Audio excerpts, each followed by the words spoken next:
All right, folks, here we are for the next hour and a half where I have to inform and entertain you. And I'd just like to say that, my philosophy is very straightforward. I can, of course, talk, but I already know what I'm going to say. I'd rather try to get you all involved, at least, if not verbally, because the audience is a little bit hard for me to see all the way to the back, at least intellectually, I would like to get you involved into thinking about the question. Because, once I give the answer, it always seems like I knew this was the answer. But if I first make you think, formulate the answer in your own head, and then I tell you the answer, then it's more exciting and more learning oriented, right?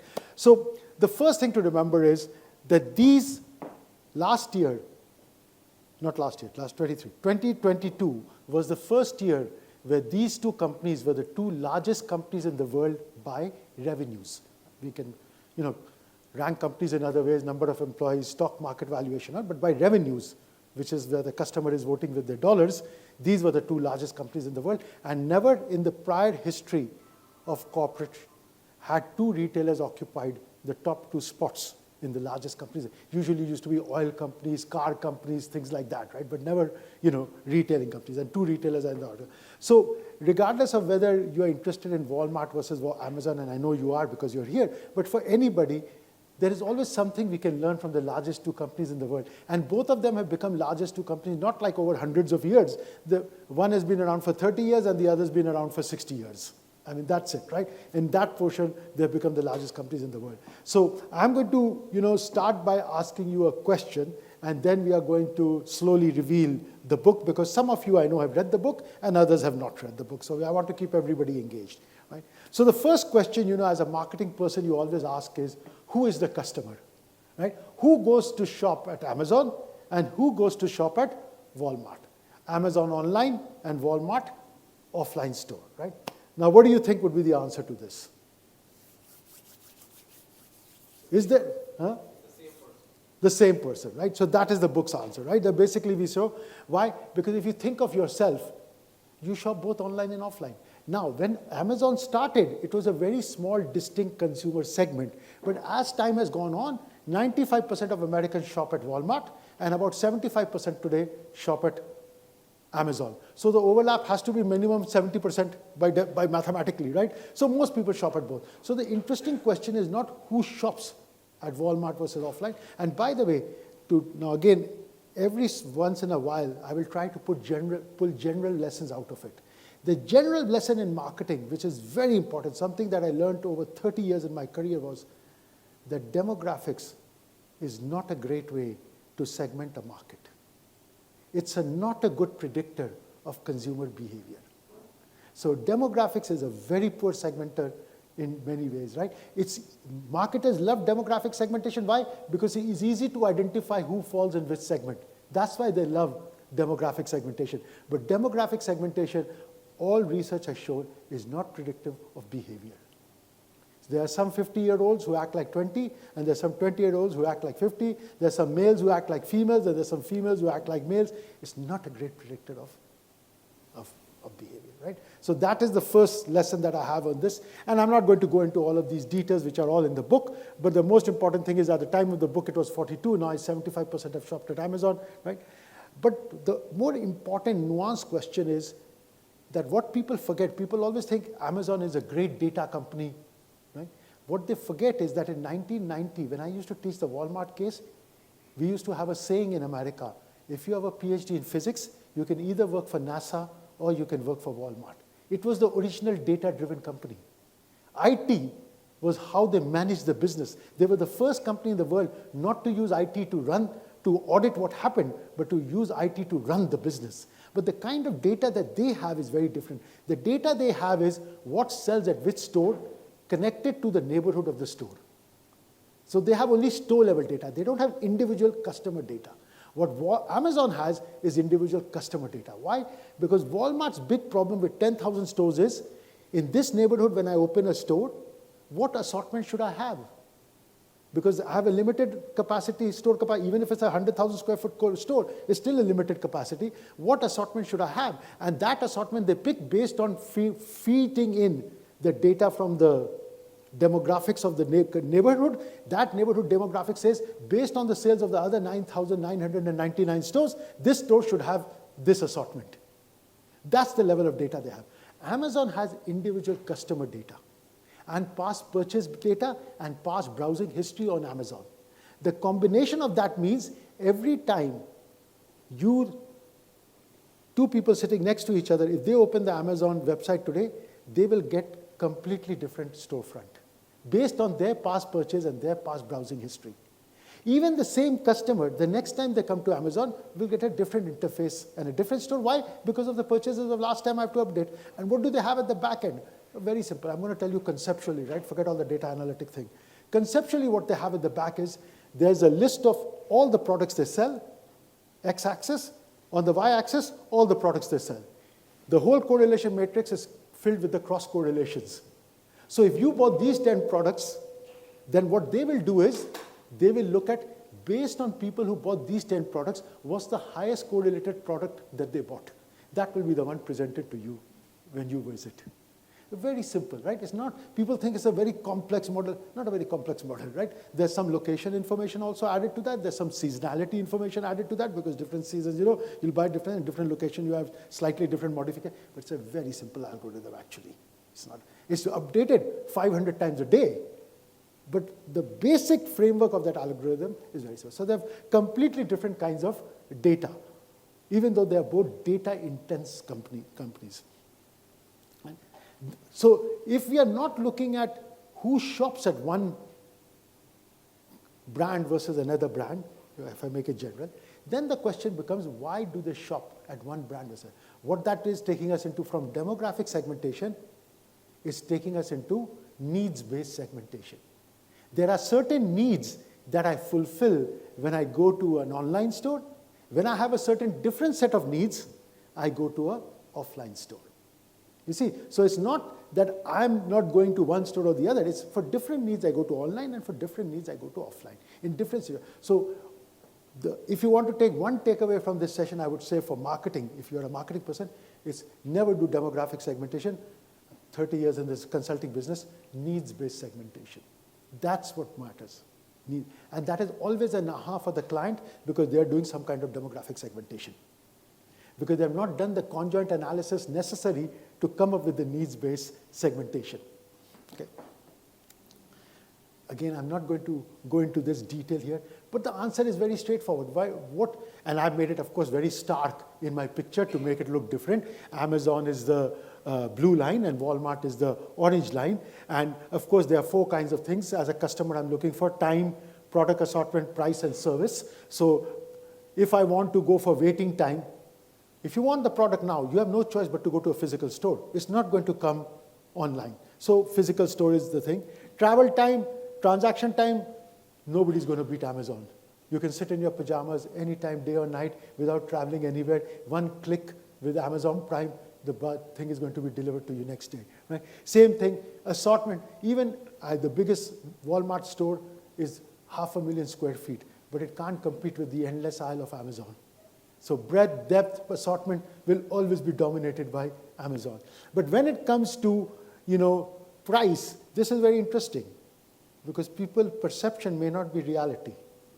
All studies that have been done show that Amazon, if you're willing to go to the store, and if I do not consider the time and the travel costs that you bear, prices are cheaper at Walmart.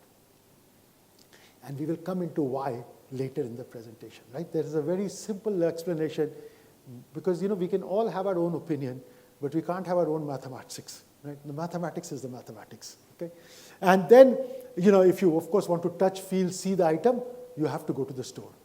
That you can't do online, right? And then finally, if you're looking for information on a product, Amazon dominates that. If you want to buy a book, you can read the first chapter of the book, you can read all the reviews, you can see what other books people bought with this, right? The endless amount of it. Walmart can't give you that information, except this is now completely collapsed. Why? Because everybody who goes to shop at Walmart has a mobile phone in their pocket. They can poke out and read the same information that's on Amazon while shopping at Walmart. So that difference, which I made so stark, has collapsed over the last 5 years when everybody has an unlimited data plan. Okay? All right, so that's the first 2 questions, which are not that. This next question is more interesting. See, all physical retailers are being forced into online retailing, right? To offer as a secondary way to do purchase. You can buy it in the store or you can buy on that online site. When Amazon does online fulfillment of the order to your house, they fulfill from a warehouse. So Amazon has in America 200 warehouses from where they fulfill all the orders all over the world. In contrast, if a Walmart starts doing online orders, they have 5,000 stores in America. So where should they fulfill from? They fulfill from the nearest store. Right? Warehouse picking, which is what we call that you pick from a warehouse is set up for picking and delivery. Right? A Walmart warehouse you can't visit because they don't have any capacity in Walmart warehouse. It's completely computerized. You think that the Amazon warehouse is completely computerized? It is. The Walmart warehouse is completely computerized. But the Amazon warehouse is computerized to pick individual items, pack them individually, and send to people's homes. The Walmart warehouse, completely no touch of hands. Okay, it's all completely, it's been like that for 40 years, by the way. It's done to move boxes from warehouse to the store. No individual picking. Because they're only moving boxes. They're moving boxes. Whenever they get the computer tells them this store is running out of the product, immediately that is loaded onto the next van that is going in that neighborhood to drop it off to the thing. Right? It's all done automatically, all done computerized, all done by use of AI and everything. But it's a completely different. So what I'm trying to tell you is that when physical retailers do online retailing, they are being forced into a competitive field which their system is not optimized for. And that's why you talk to most physical retailers, especially for those selling household kind of goods, everyday goods, what we call FMCG products, CPG products.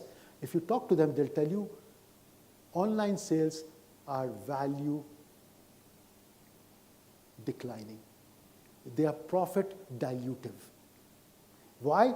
Because when the customer comes to the store and picks up the product, that's customer labor. Now I'm replacing customer labor with my labor. I have to pick the product. I have to put it in the van. Then I have to go and deliver it to the house. In return for that, you give me the delivery charge. The delivery charge is nowhere close to the cost of picking and delivery, and we are going to get more into the details of that, right? So you have to understand that supermarkets are saying to you all the time, they'll tell you if you talk to them, we are taking sales from our most profitable channel, which is the store, and moving it to our least profitable channel. When they say least profitable, they don't mean least profitable, they mean unprofitable. Unprofitable channel, which is online. So as the proportion of online sales goes up in the total sales of a physical retailer, the profit percentage margin declines. You see, again, we don't need to know the numbers and all, but I'm just trying to give you the conceptual logic behind that, right? But of course, store picking has some advantages compared to warehouse picking, by the way. And store delivery also has some advantages compared to. And so we have a whole chapter which is on this, kind of the obvious things, to tell you the truth. In a store picking, the store is going to be closer to the home, so the truck will travel less. But the out of stocks will be more, because I'm doing from 5,000 stores the picking and delivery compared to the 200 warehouses which will have much more products, so the out of stocks will be less. More customer orders can be fulfilled from a warehouse compared to fully being fulfilled from a store, right? Shorter routes, faster delivery time. I can offer click and collect. You click and you come and collect from the store if I'm delivering from the store. I cannot offer that from a warehouse, because the warehouse of Amazon is not built for any human being to come into. It's only run by drivers, trucks coming in and out, right? And robotics, right? There is no space over there for any, plus 200 warehouses are located very far away from anywhere customer is, so even click and collect, even if I want to do it, I can't do it. You see, so click and collect doesn't work. And click and collect is very valuable. Why? Because my loss on an order declines by 50% if you do click and collect as a customer. We beg the customer, please do click and collect. Because my picking cost is $10, my delivery cost is $10. If you come and pick it from the store, I don't have to spend this extra $10 delivering to you, number one. Number two, when you come to pick for the store, 80% of the customers will not walk into the store, they'll just collect it from the outside of the store and take it home. But 20% of the customers will remember, I forgot that. They'll stop and I can do upsell and cross-sell, which I can't do otherwise if I do delivery, right? So there is some advantages for that kind of store, right? And you can start small. If I get one order a day, I can do a store delivery. But I can't do one order a day from a warehouse because it's built for thousands of orders per day. Throughput is very important because I've spent a lot of capital investment and it's all robotics, right? Whereas with one order a day, I can even have a kid go, okay, pack the order and send it out, right? So I can do all of this. There's no capital investment because I already have my stores, but the operating cost of doing order delivery from a store is higher because a store is optimized for merchandising. We have not optimized the store for picking. The other thing is, if I have 10 orders coming a day in a supermarket, I can handle it. If I have 200 orders coming in online a day from a supermarket, I can't handle it because the people who are picking those orders in the store are incentivized on having correct order and speed of order. They see other shoppers in the store. What do they think of them? These amateurs are coming in the way while I'm trying to do a job. So they reduce the entire store experience. So small number of orders, I can do store picking. The larger the number of orders become, I run into this problem of reducing the store experience. It's just like right now, you go to any nice restaurant.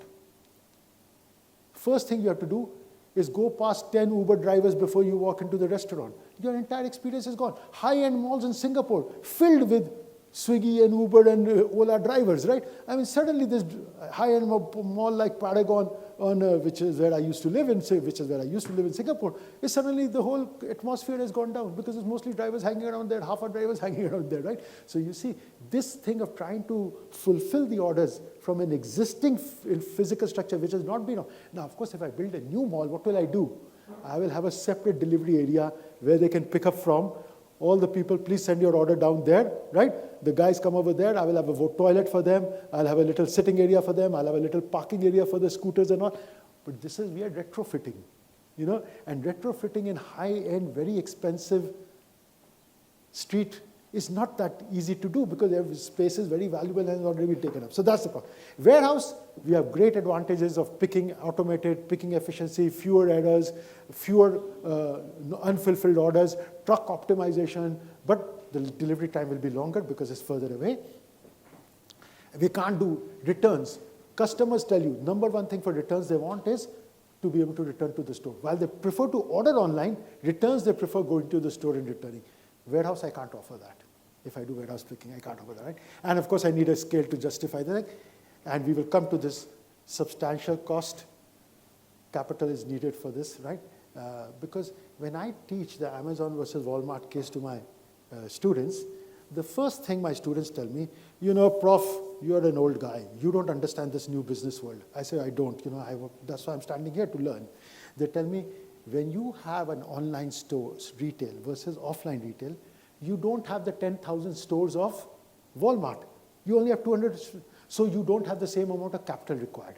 Secondly, for the 10,000 Walmart stores, they have to have service people. I don't have all those service people, so my operating costs will also be lower. And inventory, you have 10,000 stores, you have to have inventory in 10,000 stores, distributed inventory. I will have inventory in 200 stores, so my working capital will be less inventory. My fixed capital will be less stores versus fewer warehouses, and my operating costs will be lower because I don't pay for electricity the same way you pay for 10,000 stores. I don't pay for the cleaning of the 10,000 stores. I don't pay for the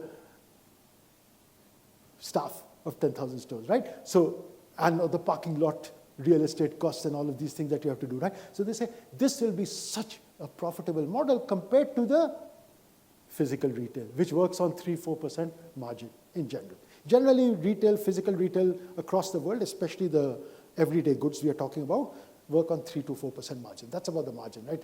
The exceptional retailer may get 5%, but that's about it. You know, but beyond that, it's not possible. Why?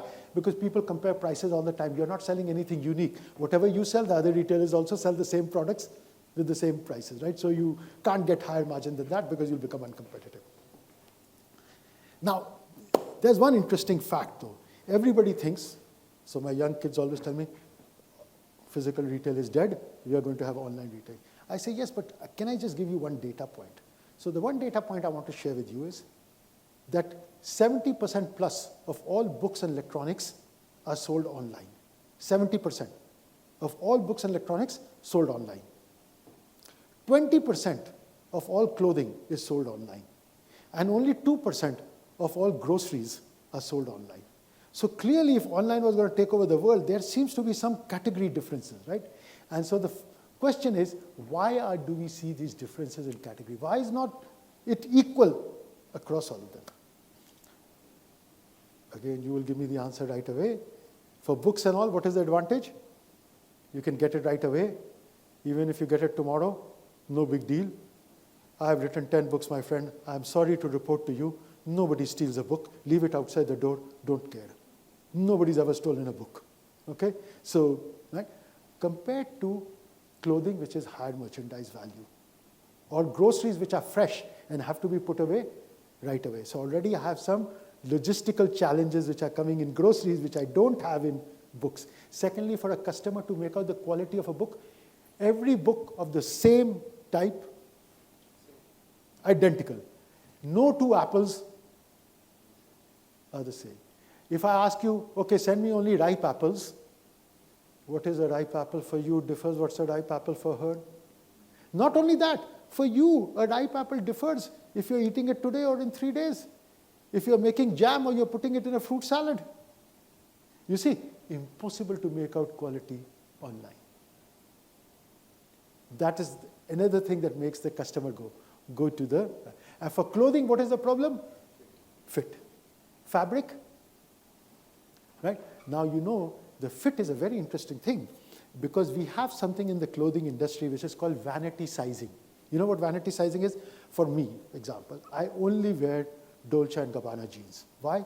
Because Dolce & Gabbana is the only manufacturer of men's brands, jeans, who measures correctly. I'm a 32 in Dolce & Gabbana. All other jean companies, I'm 34. I don't know why they don't know how to measure. And it's the same thing. Women will buy clothing where they are a size 4 instead of a size 8. So everybody has, just like we give more A's than we used to give 20 years ago, size 8 is now size 12. Right? Because people feel better about buying a size 8 than buying a size 12. So vanity. So you can't make out, looking at the website, what is the right size, unless you have bought the same designer. But the same designer only works if you're buying jeans. But if you're buying any dress, this does not work because dress, the cut will determine whether it fits on you. Fabric, you can't make out. So most of the clothing that is sold online, guess what kind it is? What we call staples. Socks, pajamas, right? Pajama, if it doesn't fit correctly, what do you care? Night's chair, children's clothes, a lot of children's clothes sold online. Why? Doesn't fit, doesn't matter. Right? It's not such a big deal. But suits, fashion items, very hard to sell online. And if you sell online, expect a lot of returns. And when I get a return, I lost money selling it online first. Now I lose money taking it back. And I lost money both ways. And guess what? The customer, if they're not willing to pay for the delivery charge, they're even less willing to pay for return charge. So Zara is the first company that has tried to do return charge of £2, and already people complain a lot about it. And £2, you know that the cost of return cannot be £2, whatever it may be. I don't know what the cost is, but £2 is definitely not the answer. Right? So that is what we see. And so this next chapter we did was trying to explain why the online penetration differs across the right.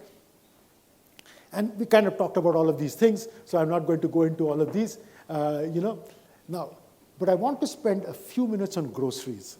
When I was with the Tata Group, we used to have every week some set of kids come and present me a new business idea. Because I was the head of strategy, what is my job? I mean, either your job is to make PowerPoints or you basically have to listen to new business ideas. So business idea. My friends would come. They started making a presentation on online grocery retailing.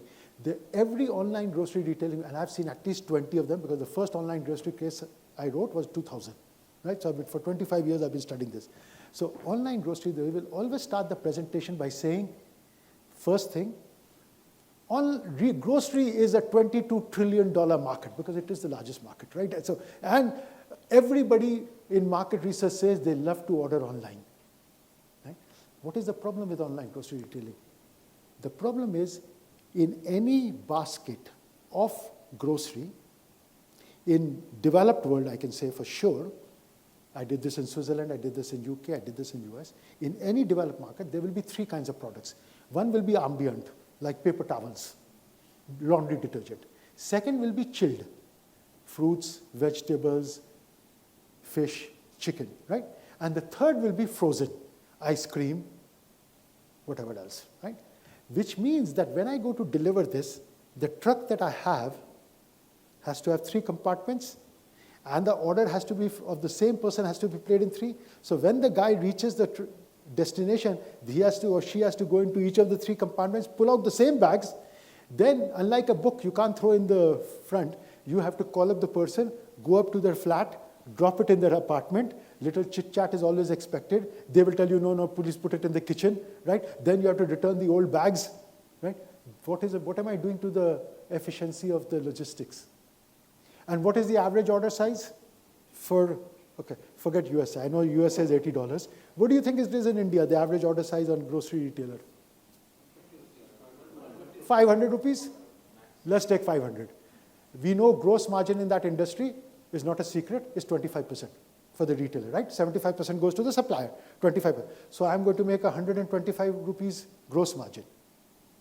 Gross margin 125 rupees, if it's a $500 order, right? I have to do the delivery. How many deliveries like this can I do in a day, in an hour?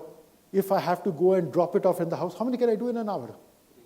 2, 3 will be very good. 2 is, right, 3. So I can do 3. What is the cost of hiring a car for 1 hour with a driver? This is a specialized van with 3 compartments. That $120, I think, has disappeared before I've even considered picking cost.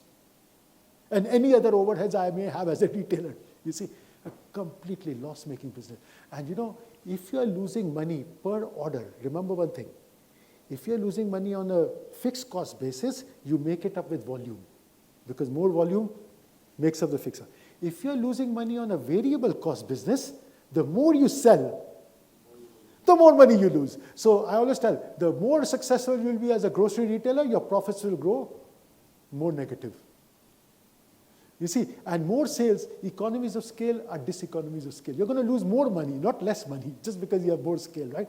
Because they'll always have that some hockey stick somewhere, but nobody's ever reached the hockey stick up to now. And it is 25 years of online grocery retailing, and I'm still waiting for that hockey stick to turn. Up to now, I'm only seeing the downward part. They're telling me one day it will turn. I don't know, inshallah it will turn, but you know, it's not going to happen in my lifetime. But I'm an old guy, maybe in your young people's lifetime. I heard MIT is working on a very important project right now, how you can have, instead of a printer, a box of molecules next to your computer so that you send the instruction to the box of molecules and they make the apple and give it to you. I think it's a little bit away from reality right now, but they're working on it, okay? That's the great thing about MIT. They work on all these wonderful projects that will never happen, okay? But until then, it's a loss-making business for sure. It's a loss-making business for sure, right? Because you just can't make money, right? And if you want to see even a worse business than this, is online ordering of food, delivering to people. That is even worse. Why? Because there the 500 rupees order is unlikely. Most of the ordering is 200 rupees, 300 rupees and that, right? And how much margin can you squeeze out of that guy, restaurant guy? And then how much margin can you, delivery cost can you? And the number, and the interesting thing is, people are not paying for the delivery, the full cost. And if you ask people, what do you think of the delivery charge? Guess what they say? It's too high. Excuse me, I'm giving you a subsidy, and you're saying, it's a bad business to get into when the customer is complaining, the delivery cost is too high, you are losing money on delivery, and the restaurant is complaining, you're charging too much commission, and the delivery boy is complaining, I'm not being paid enough. I mean, somebody should have been, not complaining in this system, right? But all the 4 actors are complaining, right? The delivery boy is complaining, the restaurant is complaining, you're charging me too much. And if I increase the commission from the restaurant agent, guess what the restaurant does? Switches to another platform. If I decrease the wage of the delivery boy, guess what they do? Switch to another platform. If I increase the delivery charge, the customer, switch. I have no competitive moat at all. You see what I have no pricing power in this business, right? But there's always another venture capitalist who wants to start a restaurant, online restaurant delivery platform. Good luck to them, right? The mathematics are the mathematics, right? We can all have our own opinion, as I already said, and I will fight for you to have your free opinion. But the data is the data. You can't manufacture the data. Okay? So that is why this groceries, so there's a customer reason why the groceries is not a very big part, which we talked about, what is a ripe apple and fresh foods people want to see and all. But then but it's interesting. I did a study in 1999 for grocery delivery in Switzerland for Le Shop. So when we did this delivery, we did it in Zurich, which is the most fashionable city in Switzerland. Okay. We asked the women there, what do you think of online grocery delivery? They all said, fantastic idea. We said, would you do it? They said, only if we have to. We said, why not? It's a convenience. You know what? Now, listen. Now, when I report market research results, please remember, I'm not saying this is how I want the world to be.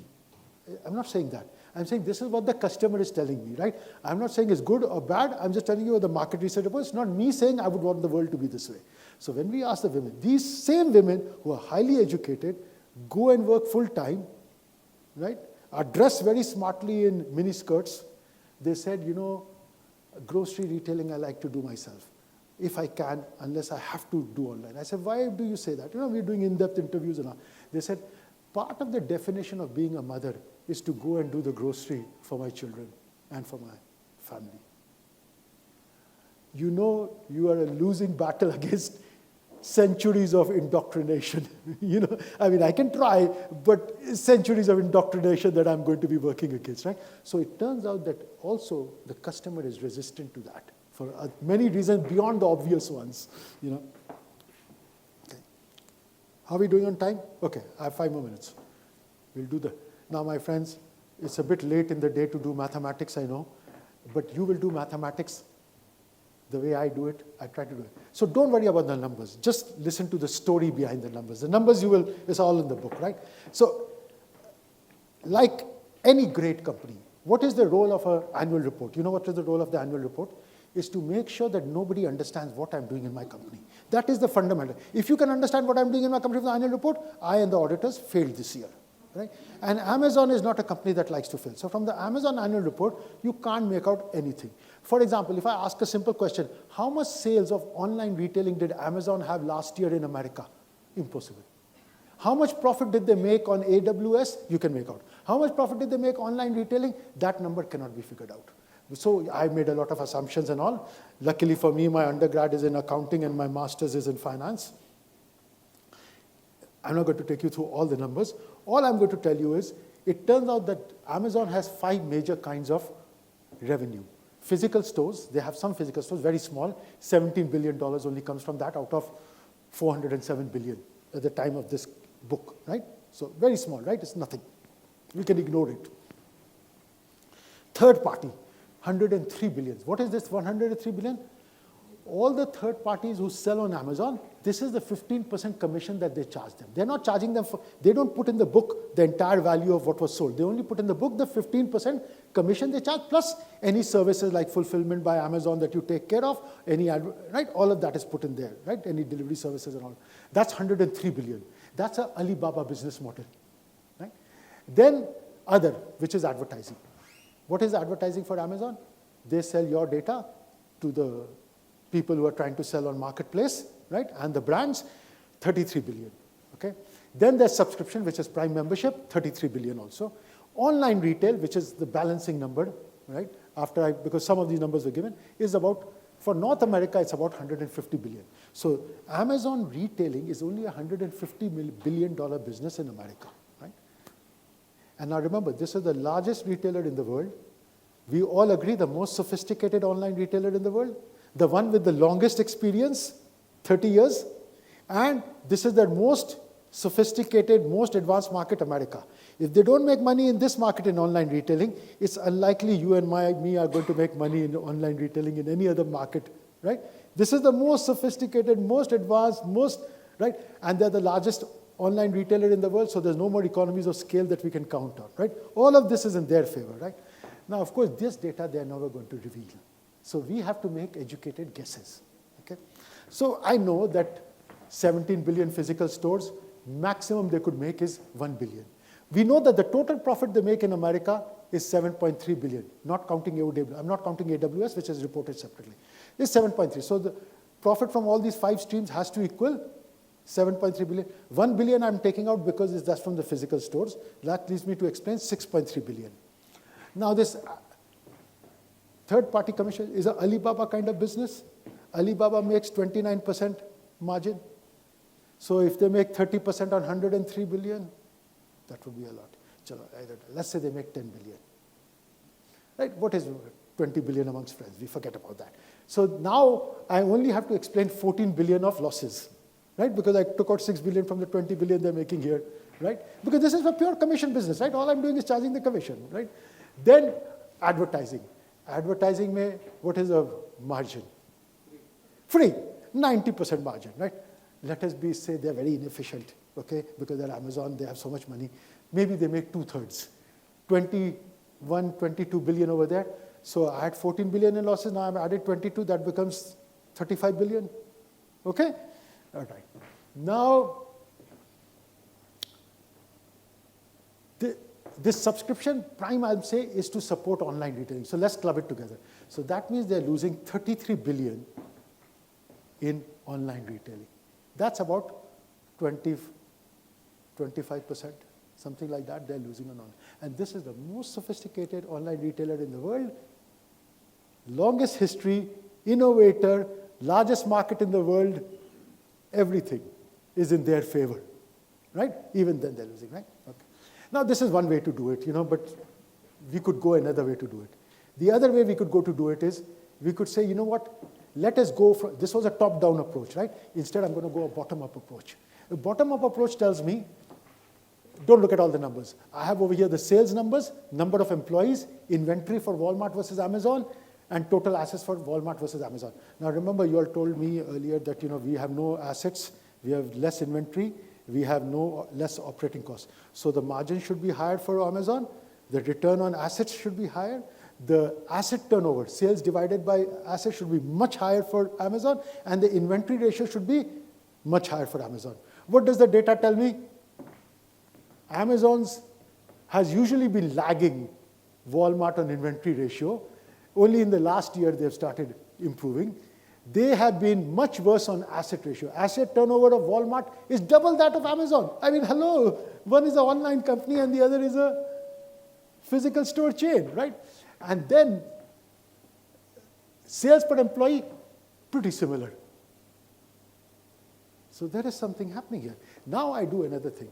Again, very hard to find in that annual report, but it is there. To be honest to them, it is there. You have to read all the notes to the annual report, right? Then you will find it. What is the cost of delivering?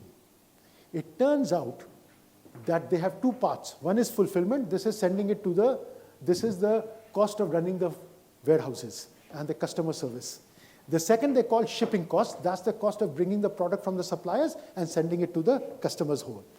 Last year, well, 2021, they spent $151 billion on shipping. $151 billion on shipping. What is it as a percentage of sales? 32%.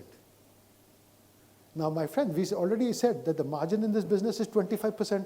If I'm spending 32% on shipping, I'm losing 7%. And this is before I've considered any other costs I have. Right? This is just the shipping cost. This is a variable cost per order. Right? So you see this.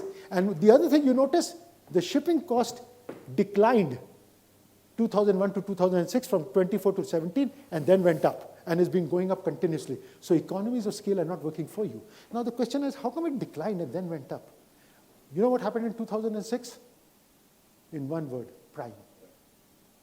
When you put Prime in, customer doesn't need to bundle the orders. They order one thing at a time.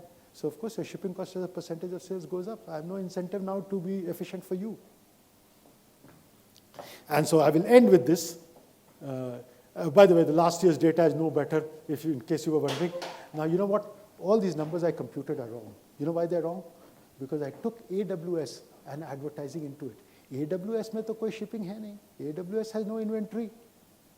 Right? Same thing, advertising has no inventory, has no delivery cost.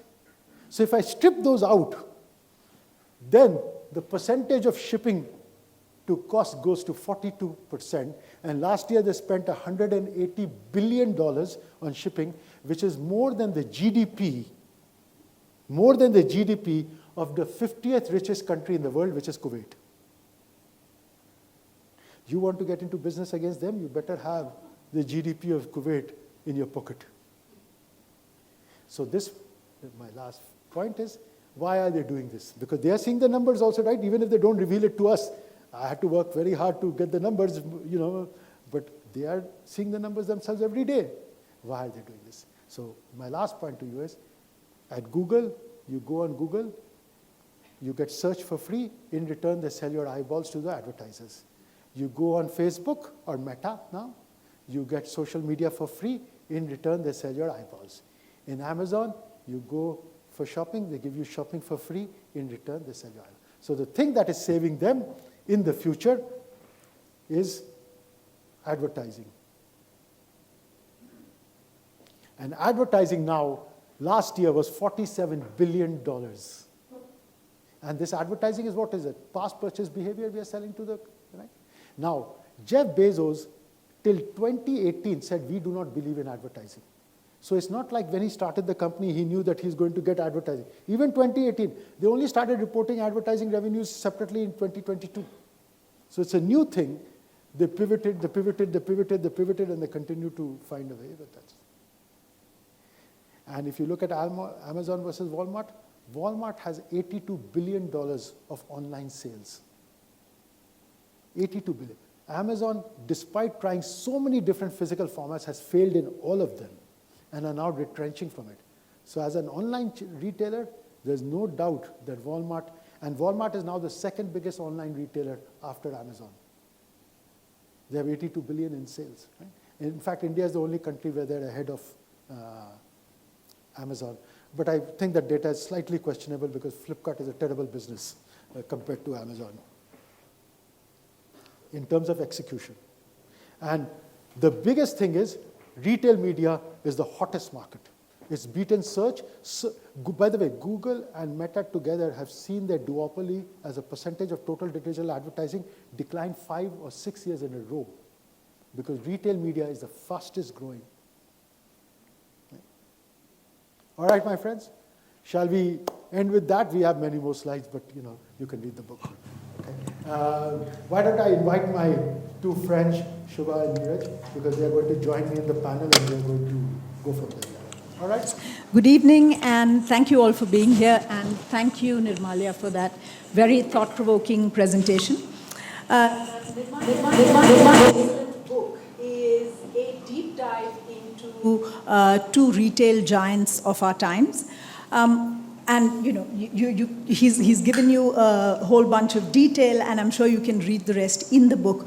What I'd like to do over the next 20 minutes or so is zoom out a little bit. Because besides talking about Amazon and Walmart, what the book does is it sheds light on and raises questions about retail as a whole. And I want to broaden this discussion to talk about some of those issues. And then we will come back in their Q&A to whatever they want to talk. Yes, absolutely. So please hold on to your questions. We will come back to you for, in about 20 minutes. 20 minutes, yes. Okay? To start with, early on in the book, Nirmalia talks about how retail is more than just commerce.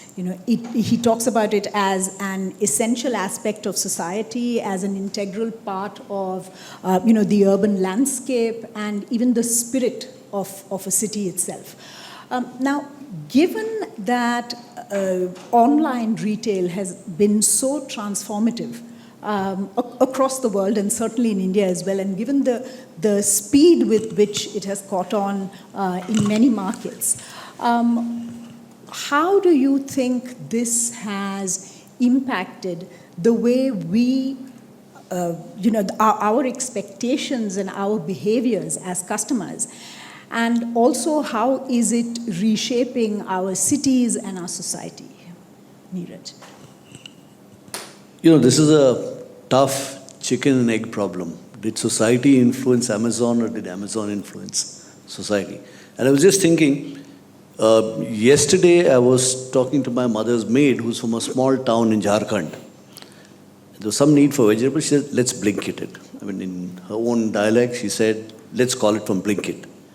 And that set me thinking, what has been the influence which has changed our behavior? Or has consumers' behavior changed other? But let's look at it the first way.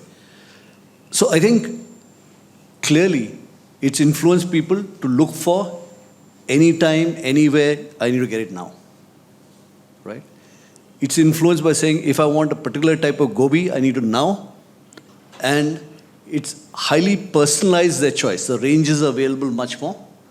So you can hyper-personalize 350 million SKUs, frozen Nirmala. So that's huge. So hyper-personalization, anytime, anywhere. And also another big thing, you get these pop-ups which say, try this, try this, try this. You're getting used to it, which is basically assisted living. So fundamental stuff is changing, not just in retailing. You're changing lifestyles of people much more than just the way you buy. But it also works the other way around. So why is Walmart trying to follow? Because consumers want it, right? So it's working both ways. And it is one of the various changes which are happening in society, just like, let's say, UPI. So it works both ways. The event of online retailing has shaped society dramatically, and vice versa. Right? So I think the answer is in those 3-4 things across. And it, of course, changes the way the environment in habitats changes, because now you don't have storefronts, you don't have the social networks there, but you have a very different kind of interaction which is there. So the changes are very major, because you've changed not just retailing, you're changing life. Nirmala? Okay, so to add to the wonderful comments of Neeraj, I'm just going to add a few things rather than repeat, because that's not really very useful for the audience. Number one thing that's happening is, when physical stores decline, the tax base of the city declines. And this has become a very big problem. Number two, the main street declines, which means you start seeing more unattractive main street, which reduces the tourist footfall and everything. So that becomes a very big problem. The rents collapse. Even in Bond Street, not Bond Street, but Oxford Street, the rents have collapsed in London, for example. Right? And the third thing is, what are we doing? We are replacing what were good jobs in retail stores with stability, where the person went to work, they had a vacation time, they had a healthcare plan, they had all of these, with jobs in the gig economy where the person has no protection. So now, why do consumers love it so much? In marketing, we have two things. The two most attractive words in marketing are sex and free. Of course, free sex you can't beat. I mean, that is inevitable. But after that, after sex, the next one, what is it that, why do consumers love online shopping? If I subsidize you, of course, you love it, right? You don't pay for it. You're getting something for free. Of course, everybody loves it. You see, that is why it is going, right? And we have tried teaching consumers that you can get things for free. And Google and Facebook started this, and now it's coming to retailing. But the thing is that is a very big problem because of that. Because we are telling people they don't need to pay the full price of the delivery, the full cost of the delivery. So we have found a new way. It's very smart. You see, the reason we are elites is because we are smarter. And how are we smarter? We have found a new way to take money away from the poor people and put it in our pockets. The poorest and the most vulnerable of the society are the gig economy workers. The consumers are people like me. I found a new way to exploit them.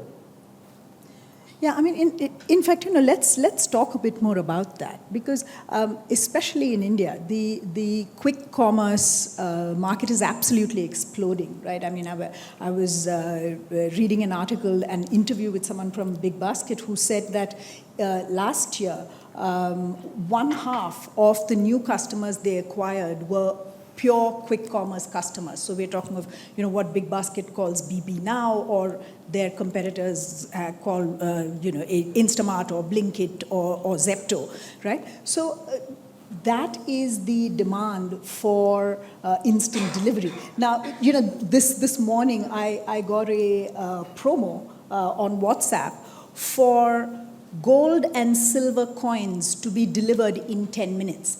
Now, clearly their targeting is a bit off, because I've never bought a gold coin in my life, but I have no idea who would want a gold or silver coin delivered in 10 minutes. I understand tomorrow is a festival and they're making the offer related to that. But my point is, the range of goods that are being, pushed through the instant delivery quick commerce model is just baffling, and it's staggering. Now, the quick commerce model comes with some fairly worrying implications, for the environment and sustainability. And as you mentioned, because they rely so heavily on gig workers, we need to be concerned about labor practices. Now, how do we address this going forward? Because instant delivery doesn't seem to be going away. It's probably only going to rise.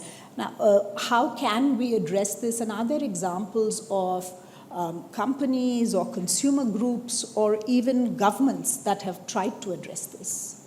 Nirmala? Yeah, so New York City has passed a law now that you have to pay a minimum wage of $17.92 per hour to the gig workers. Germany has passed a law, and Spain have passed a law that you have to give them vacation time, you have to give them health benefits. So most of the gig economy companies have pulled out of Germany, because if it doesn't make money now, any further is going to become bigger losses. So what I'm saying is, if they have to pay the normal wage and the normal benefits, it's not a sustainable model. Well, it's not sustainable in its current form, but it becomes even more unsustainable, right? And quick commerce, and then I will shift gears and talk about one related thing. But quick commerce is the worst thing, because what you are doing is the amount of pressure you put on the gig economy workers to meet those tight SLAs means that they get heart attack, they get blood pressure, they're more likely to have accidents, right? And they're always worried about the rating that they're going to get. I had my students in India, MBA students in India, go and interview gig workers and talk to them. It's actually absolutely, 1/3 of them are college graduates. There are 1 million people employed in the gig economy. 1/3 are college graduates. That tells you the unemployment situation in India. And the average income is about 20,000 a month, rupees, right? Out of which in the last 3 years, the real income has declined because petrol prices have gone up. Right? It's really a terrible story. But anyway, let me just say, I just want to make sure that you all don't misunderstand me on one point. Online retailing can be very profitable, but there are 4 kinds of online retailing. One is if I'm selling something where the absolute dollar margin on the order is high. If I sell a Prada bag for 1 lakh of rupees, dollar gross margin is 50,000. I can send it to you in a Mercedes car with a chauffeur and a white gloved person, and I still make money. No problem. It's a very profitable business. Second is those products which you buy where you were used to paying delivery cost in the physical store. So buying television, buying refrigerator, buying mattresses, buying furniture. So because you're used to paying delivery there, you pay the delivery here, so it's profitable business too, right? The third kind is where it's electronic product, like music, books and all, there's no delivery cost. Very profitable online business. It's only this product where the gross margin dollars generated per order are low relative to the delivery cost, which is the bad business model.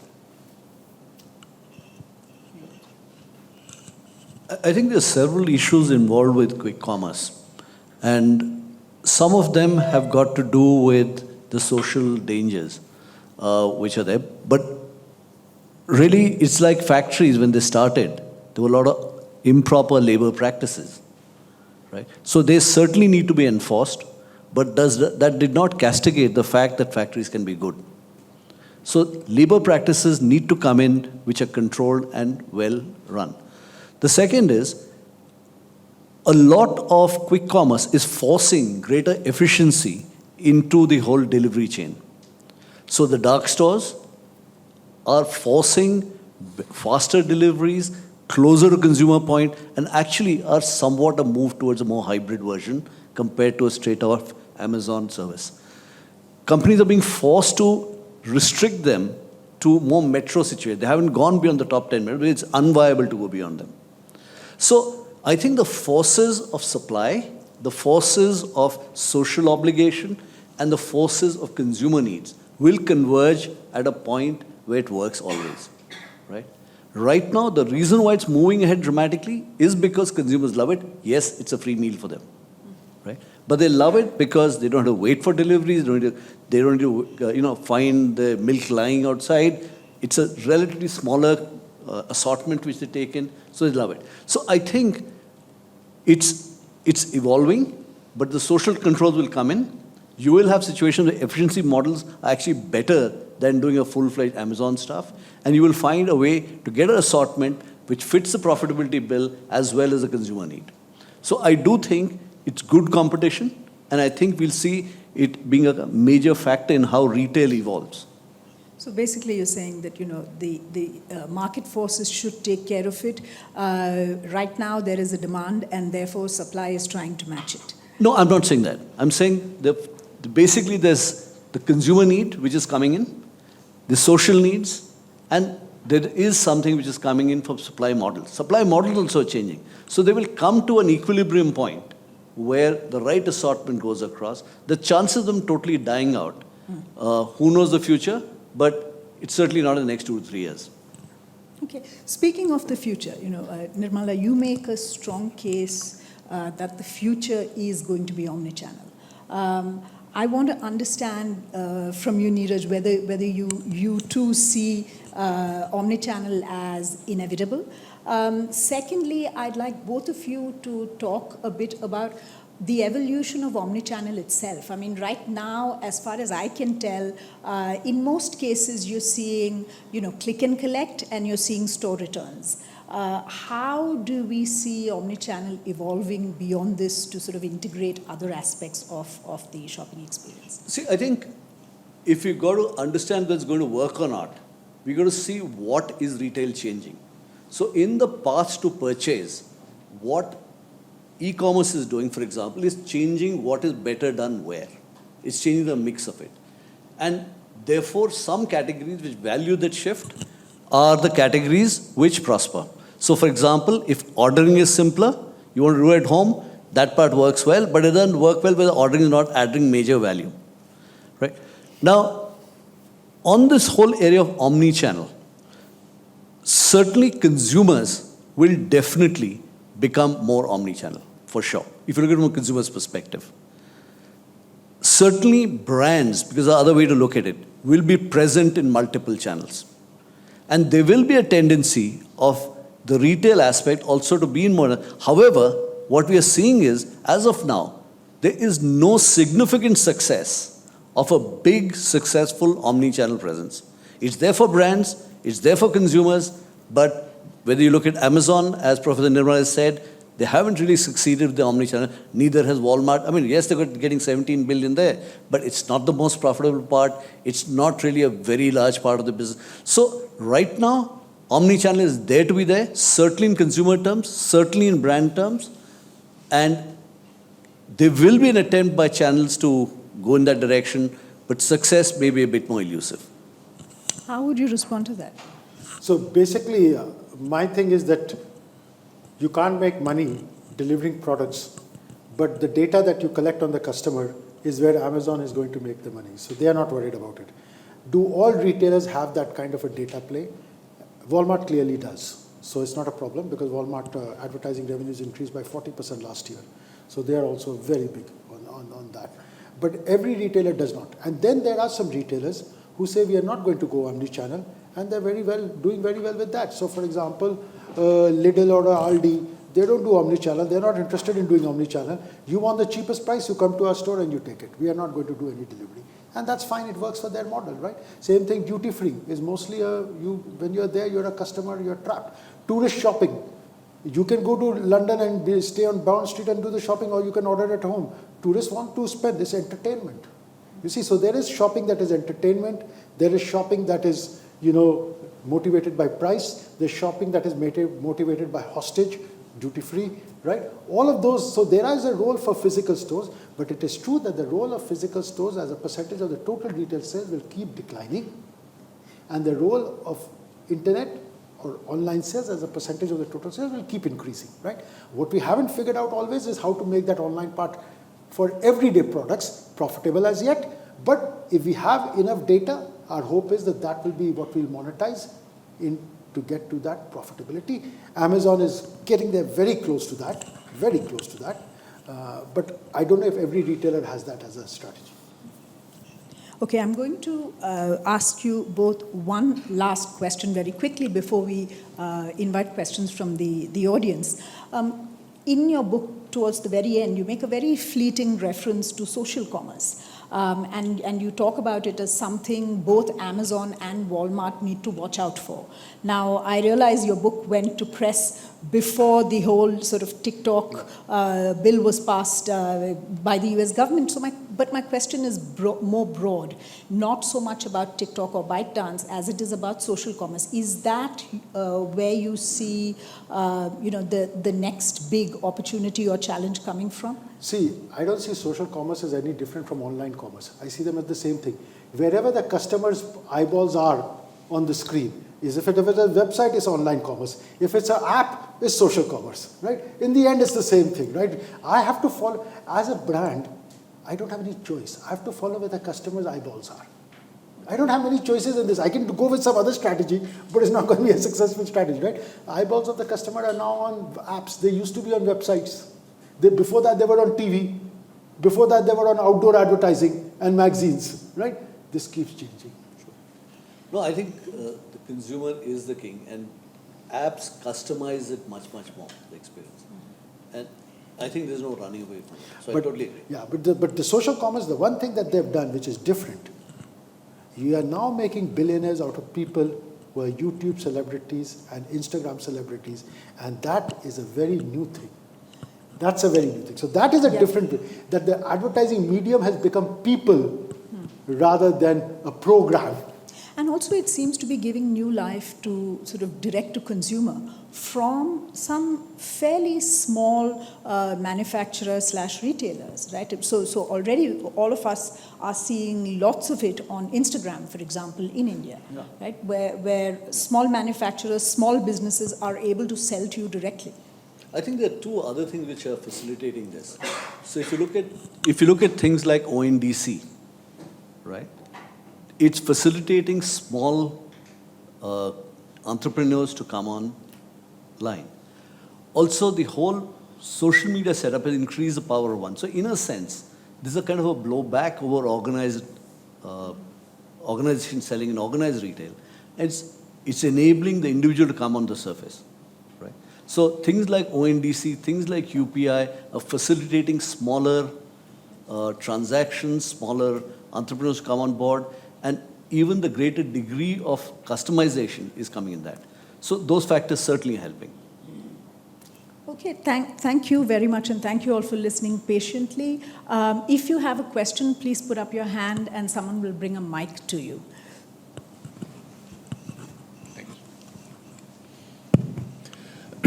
So Nirmala, from what you're saying, the two or three revenue sources that Amazon is now getting that might save them from the losses of retailing, online retailing, kind of happened serendipitously as they went along.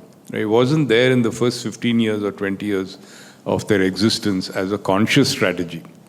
In which case, Jeff Bezos is supposed to be a very smart guy. What was his strategy? Or what was he thinking for 20 years that he's running a business getting larger and larger, making variable cost losses?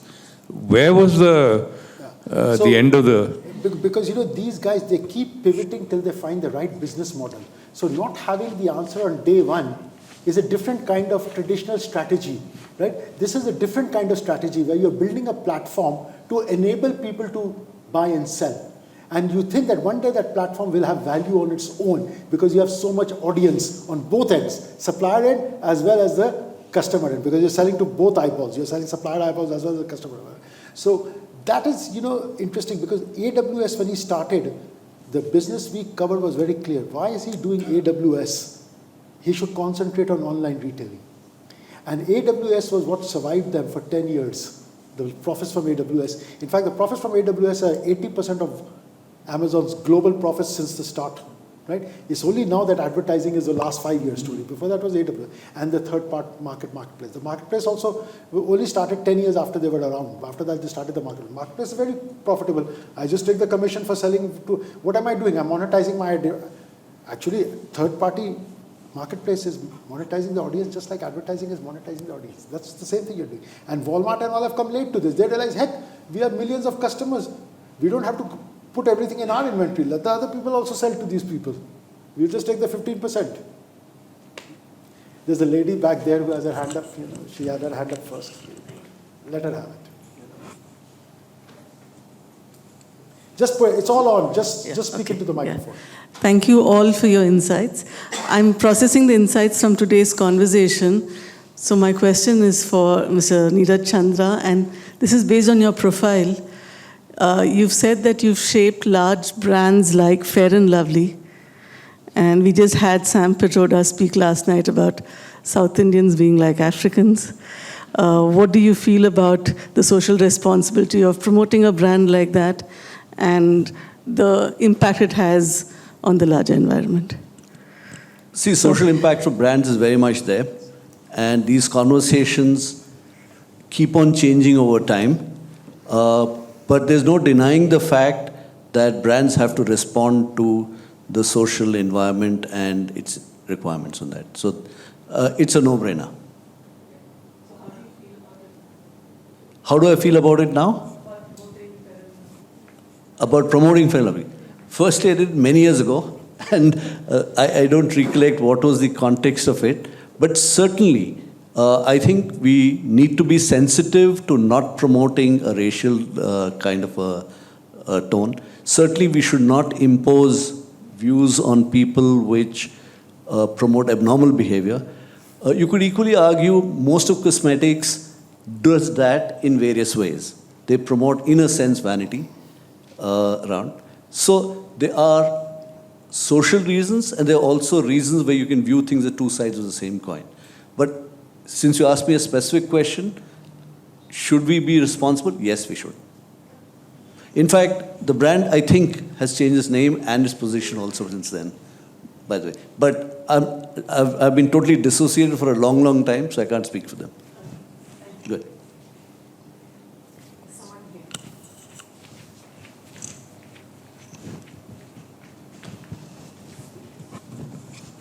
Hi, sir. Sir, you started your presentation by saying in 2022, Amazon and Walmart emerged as the biggest companies in the world, right?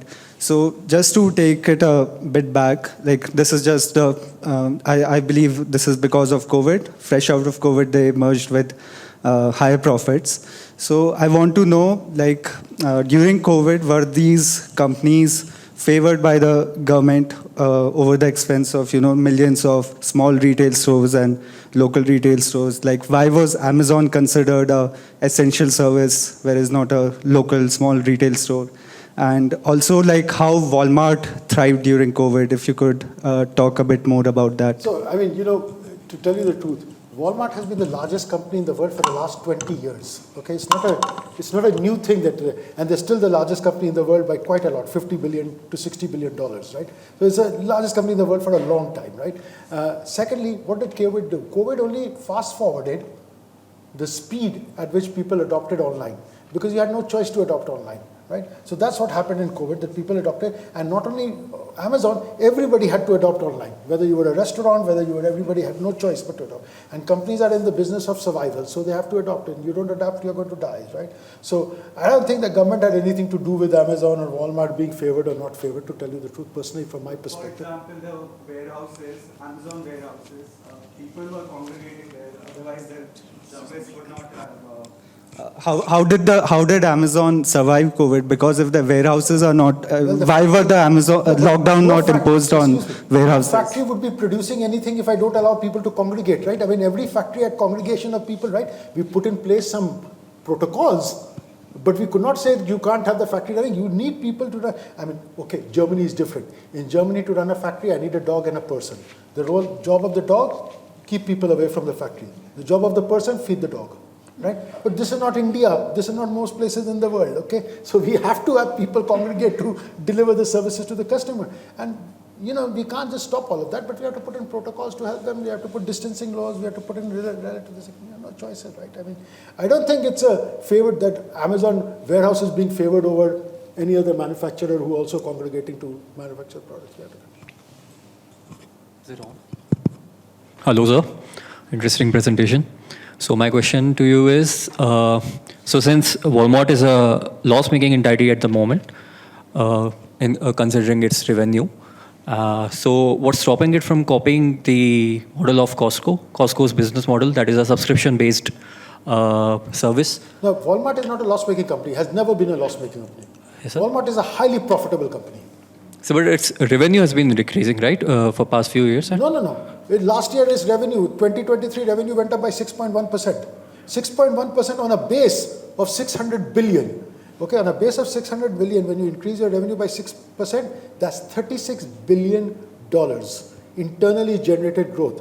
If you have 36 billion in sales, you'll be on the list of the Fortune 500 companies in the world. So you're adding the size of a Fortune 500 company every year.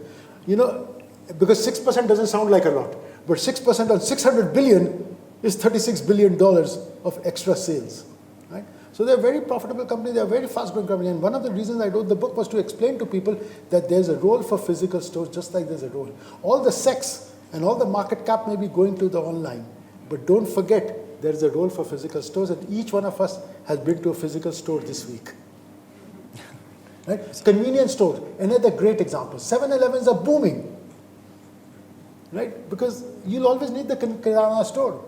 Because when you run out of a ingredient when you're cooking, you have to get to the convenience store. So I stand corrected. Yeah, I stand corrected. Thank you very much.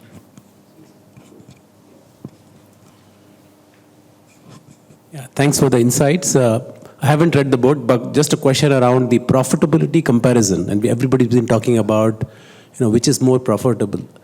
Have you had a look at their stock prices in your book in terms of what has been the stock price difference and what has been the market cap as a way to? So the market cap of Amazon is 4 times that of Walmart. So in that context, would we say that while profitability may not be as important to them versus the market cap and the stock price, that probably is the reason why their model works, right? And they don't have to be necessarily profitable. As Jeff Bezos said, profit is an irrelevant indicator of business.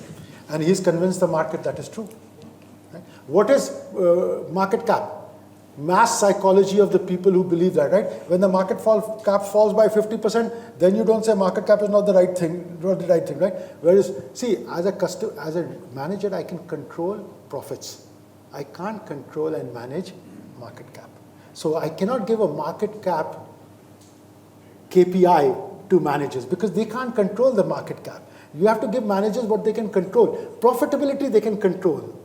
You see, so while I love market cap as an investor, but you have to remember from a manager's perspective, when I'm managing a company, I have to use profits. Having said that, there's 2 models of stock market. One is a profitability base. I make so much profits, I have a growth rate of this much, so I get a PE so much, and that's my market cap. There's a second model of market cap which has started in the last 20 years, which says as a platform, unlike a product business like Walmart, as a platform business, if I occupy dominant positions in future businesses, sooner or later we will figure out a profit model. And that is the Uber model, that is the Facebook model, that's the Google model. Having said that, Google and Facebook were profitable from day one. They were not, because they're selling a digital product and making money. Amazon is a logistics company masquerading as a new economy company. Google and Meta are truly new economy internet businesses. They don't sell physical stuff. So that's why they have profitability. When you are doing huge amount of, that's why Amazon has 1.5 million employees. What are these employees doing? Delivering stuff. It's a logistics company. You see, advertisers masquerading as an internet company compared to Google, Meta, which are truly, AWS is truly an internet company. AWS part is truly an internet. The advertising business is truly an internet business.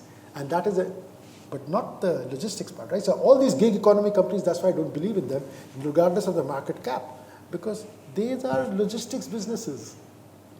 Just because the front is a website doesn't make it a technology business.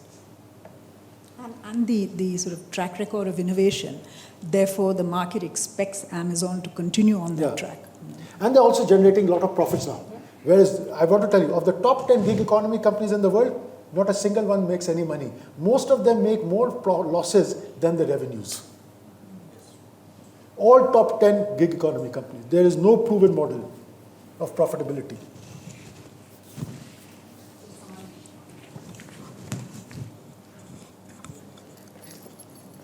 Hello, good evening.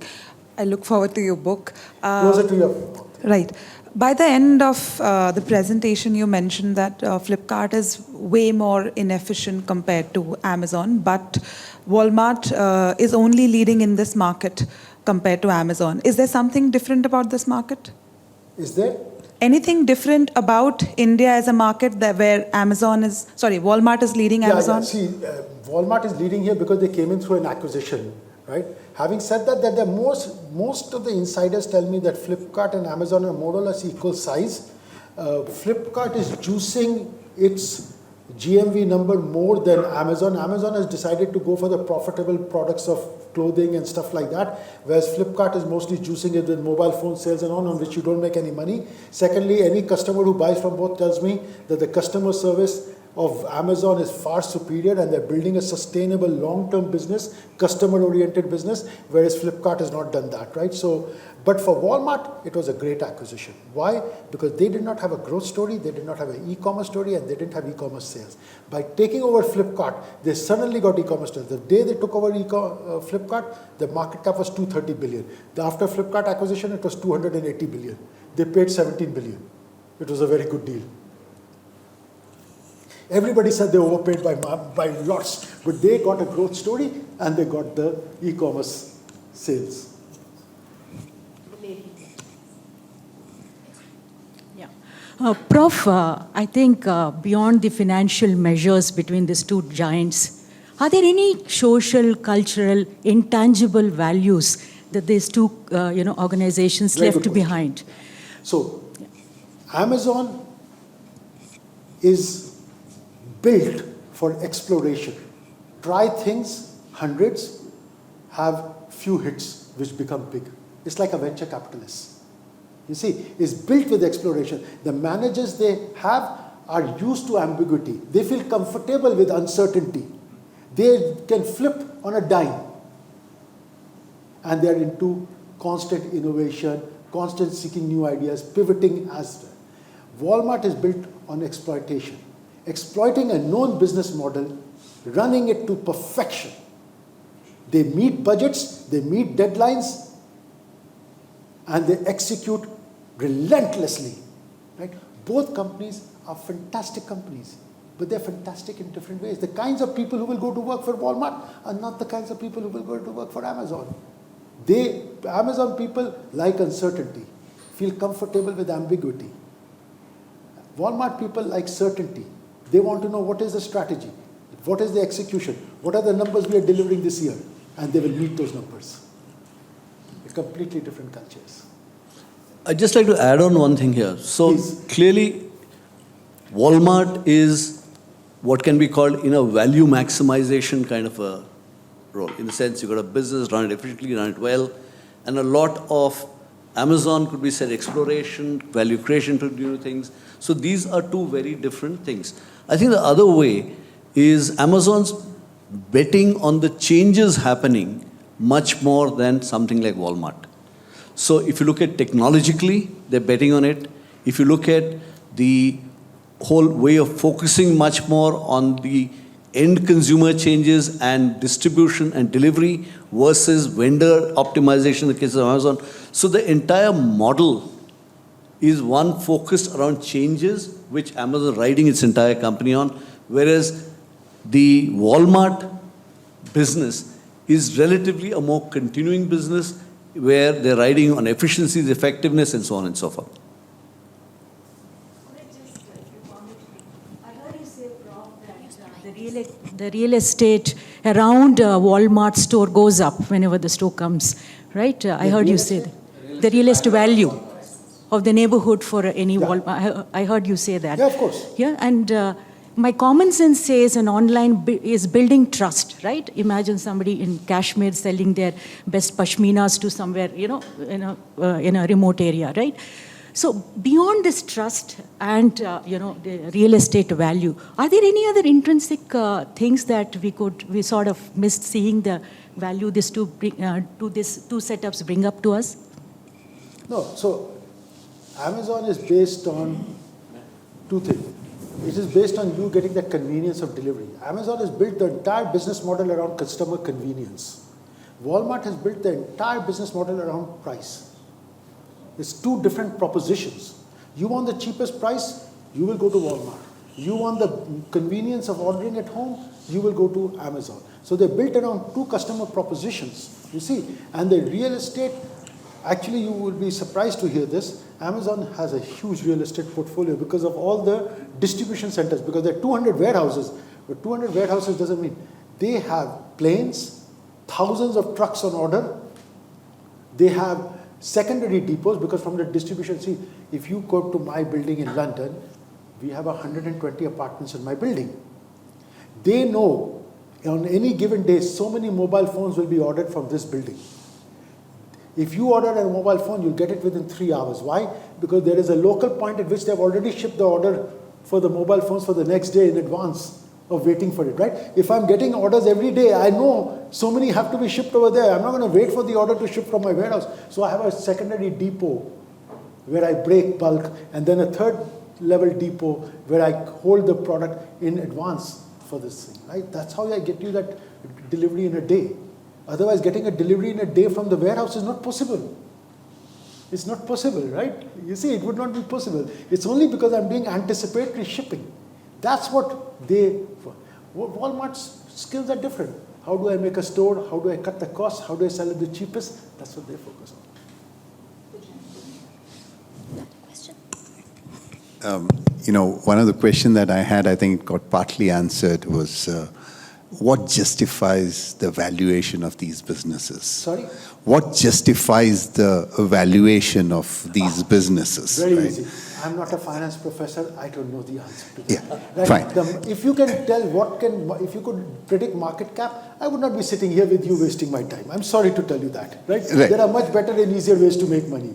The valuation today is based on being able to tell a story of how you dominate a future fast-growing business. That's what valuation is being given on. It's not being given on the profits you're generating. But the old world companies still have to justify their valuation on the profits they generate. So that is why a company manager at Walmart feels so frustrated. That's why managers of incumbent companies are feeling so frustrated today, because they feel all the sex, all the beauty, all the PR is going to the new incumbents, even though they don't have sales and they don't have profits compared to us. I mean, if you tell me Amazon is such a great company, how come their sales are less than Walmart? And they are in more countries than Walmart. Still their sales. So customers are voting with their dollars that we like Walmart, right? Yeah, Prof, that's why I said that I think partly got answered. But the other question that I had, in the sense sort of what I thought came out of what you spoke, the platforms like ONDC, right, and their ability to disrupt the space, given where online profits are coming from. Like, for example, if it is advertising, their ability to disrupt that space seems to be limited from what you're saying. Is that correct assumption? No, it is their space. Disruption is possible if there are people willing to fund that disruption. Somebody is willing to fund this disruption in the hope of making money in the future. And the people who are doing that, they're investing in 10 such businesses, they're hoping one of them will break even. And that's the one that they will make all their money on, the other 9 will die. See, actually, things like ONDC are on a different kind of model which might make it work. So the best parallel for that is UPI, right? Because what it's done, it's in a sense democratized and reduced the friction in financial transactions. Similarly, irrespective of the model, if ONDC were to work, it would work if it could reduce the entry barriers for a new guy to give similar kind of benefits as a larger company like Amazon. Right? So it's less connected with Amazon's success and valuations, but it's a bit analogous to UPI opening up transactions to every person without barriers from anywhere to anywhere, etc., etc. So it will certainly help small retail coming up if it succeeds. And digital payments, finance, by the way, is going all digital. It's a digital product. There's no logistics involved. Anything that doesn't involve logistics is a very profitable business, right? It's only the ones where the logistics are involved of physical products that's a problem. Yeah. So that's the argument that I was making, in the sense if 41% plus is the cost of delivery, right? Then online delivery businesses, retail businesses getting disrupted using ONDC seems slightly far-fetched. See, Is the that right? ONDC ecosystem is not just about order placement. They have an ecosystem where they're trying to get, as I said, if it succeeds, where delivery partners, market-facing partners, etc., come on board along with financing and other partners. So it's yet to start in a big way. We don't know whether it'll succeed or not, but its success will be dependent on all these ecosystem partners coming to and being able to compete out there. So it's early days, can't predict. Question, Neeraj, you just spoke about ONDC. Do you see ONDC being as successful as UPI? You know, I won't say who. Somebody said I can always predict the future because I'm not going to be there. Don't know. Difficult thing across, so can't say. However, given the fact that we have at least one experience with something like UPI, and I'm sure there are other things also in the ecosystem, there is certainly a possibility. A similar kind of system where platforms are being formed with people coming on is being taken up in the healthcare sector, right? Where localized digitization was being very difficult, and therefore having a healthcare platform. So how far these succeed, we don't know. However, the hit rate in the Indian case of these stacks working is better than most other countries. I think we have time for one more question. Hi. From billboards and papers, we have come to apps. Where do you see next? What will be that platform which is going to outbeat apps and something disrupt apps? I just don't know the answer to that. Sorry, what's the question? I think he's asking what is the next big thing. Who knows what the next big thing is? I mean, you have to be humble in all these situations. What you don't know. See, with the future, we are very clear as a professor. I can either give you a number or I can give you a date. And if I give you both, I can't come back to you. Well, thank you all very, very much for being here. Nirmalia will be signing books outside. They're available outside to purchase. So hope you'll buy them. Thank you and good night. Thank you.